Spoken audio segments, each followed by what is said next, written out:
VE pump disassembly. That's what you'll be learning about this Bosch distributor type fuel injection pump.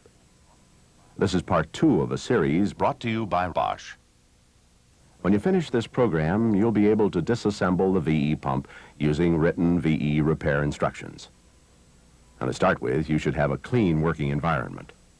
Be sure you have all factory service tools as listed in the diesel service instructions. Cover. With the pump mounted in the proper flange adapter and clamp, you begin by removing the overflow fitting. Place it on a clean shop rag.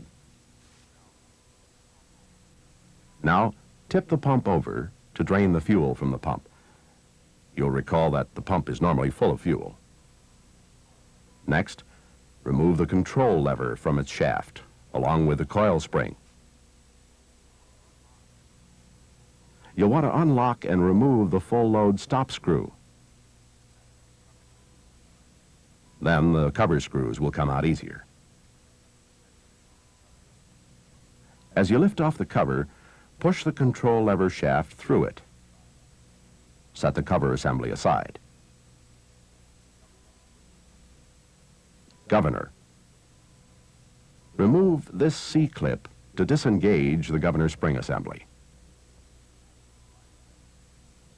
Now you can slide the governor spring assembly away from the lever and remove the low idle spring. It's a good idea to reassemble these components and set them on your shop rack all together. After fitting this special governor shaft pin wrench, you can remove the governor shaft lock nut. With the pump vertical, unscrew the governor shaft. Hold the flyweight carrier so it doesn't fall out. Now, lift out the flyweight carrier assembly. Set these parts on your shop rag. Finally, remove the thrust washer and shim, and that takes care of the governor.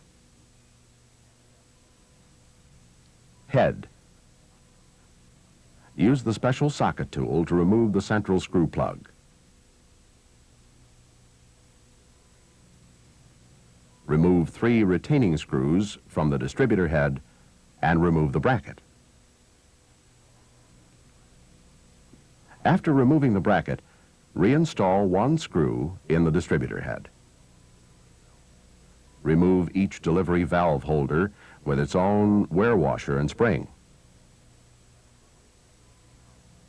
As you remove the delivery valves and gaskets, you'll want to keep each set of delivery valve parts together so that each set can be reinstalled in its respective outlet when you reassemble. Remove the 2 head retaining screws and lift out the distributor head. Be careful now not to drop the 2 compression springs and guide pins. In a vise equipped with brass jaws, clamp the distributor head so you can remove the shutoff solenoid. Back at the pump housing, lift out the plunger assembly. That will include the metering sleeve, the plunger return springs, spring seat, thrust washer and shim. And don't forget the pre-stroke spacer under the plunger foot. Support the governor linkage as you use the special socket to remove the support screws and gaskets. Now you can slide out the governor lever assembly. Now lift out the cam plate and you're ready to remove the drive disc with its spring. On some VE pumps, you may find a timing pointer under a cover. Both should be removed. Disassemble the timing device by removing the timing piston cap with shims. Set these aside together. Remove the O-ring and the compression spring. On the other side, remove the cold start advance. You may not find this on all pumps. Reach in to remove the roller cage retaining clip and pin.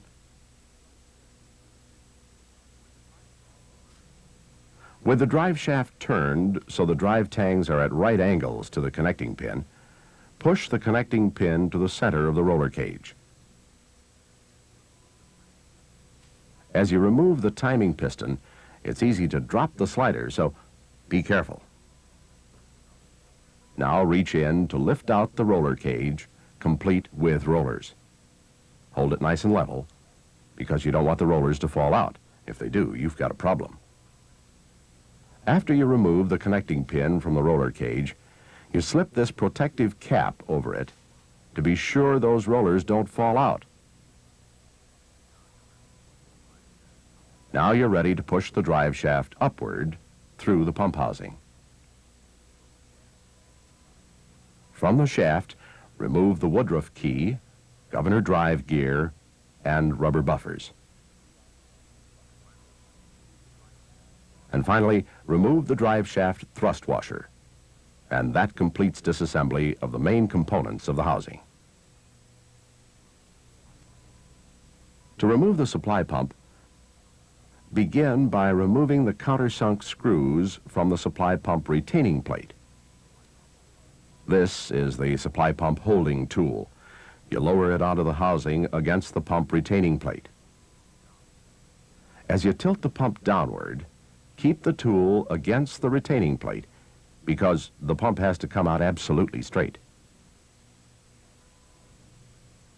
Here's the best way to do this.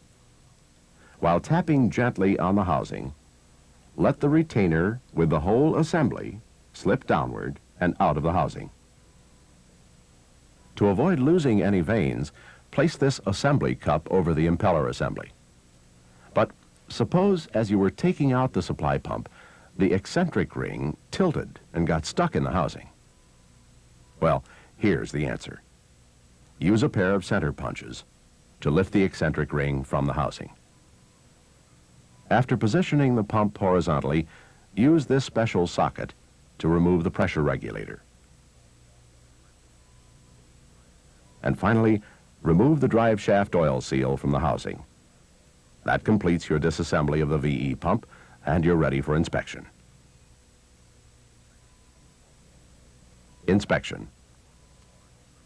Now, of course, you'll wash all parts thoroughly and inspect for wear, and replace any worn or damaged parts. Smart mechanics coat all parts with test oil to preserve the surface finish. The control edges of the pump plunger must be sharp, and the contact surfaces must not show excessive wear patterns. If you must replace parts, remember that some are replaced as assemblies.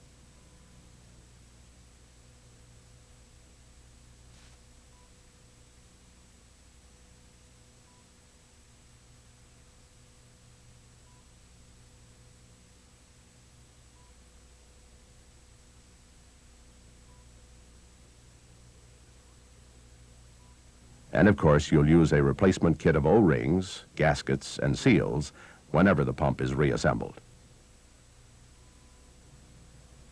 When you've inspected all your parts, you've completed your job of disassembly of the VE distributor pump. Brought to you by Bosch.